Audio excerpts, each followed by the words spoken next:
So we're thinking about how we can incorporate positive psychology interventions into primary schools, and we can do that in lots of different ways. But what's really important to be thinking about when we're thinking about interventions in any place, and including in primary schools or secondary schools, is thinking about what the needs of that particular place are. So really understanding what are the needs of the students and the teachers and the wider community, and thinking about how we might be able to support or improve well-being in different ways.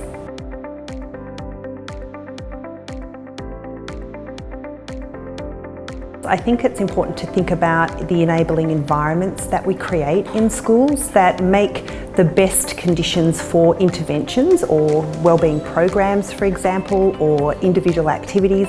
What makes those things work? What helps us get to the outcomes that we're looking for? And perhaps those outcomes are improved wellbeing or sustained wellbeing for our students or our staff.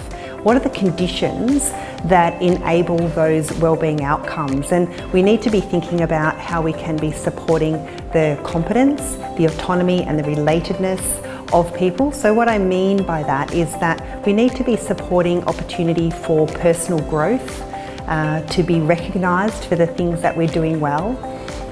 We need to be supporting those caring and warm relationships between students, between parents and teachers, between teachers and students. And we need to be also giving opportunity for autonomy. And so what I'm meaning by autonomy is providing opportunity for choice at times, or for at least engaging in activities that are values aligned. So really thinking about what are the important values that we have, and are those values, the activities that we're doing, are they values aligned?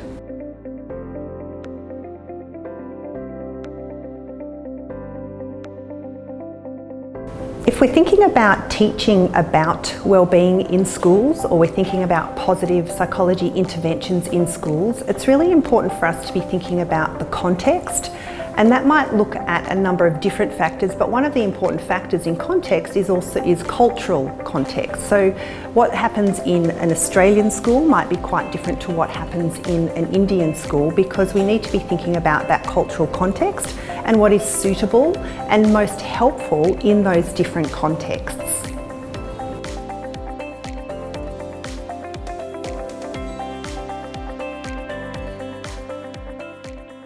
When we're thinking about positive psychology interventions in schools, and we're thinking about teaching about positive psychology in schools for students, then we need to think about where those students are and what those students' particular needs are, and also what types of interventions might be suitable. So for example, if we're thinking about mindfulness as an example of a type of intervention, that might be suitable for some students, but actually not suitable for other students, or even harmful for some students. So really thinking about what is the best intervention for the particular school group or class that you have is really important.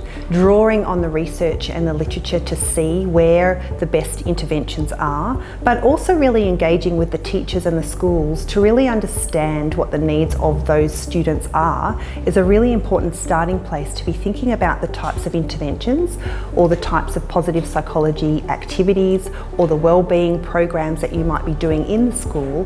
How might you choose those in a way that's best suited for the students, regardless of where those students come from, regardless of where those students are starting out on their learning journey with wellbeing.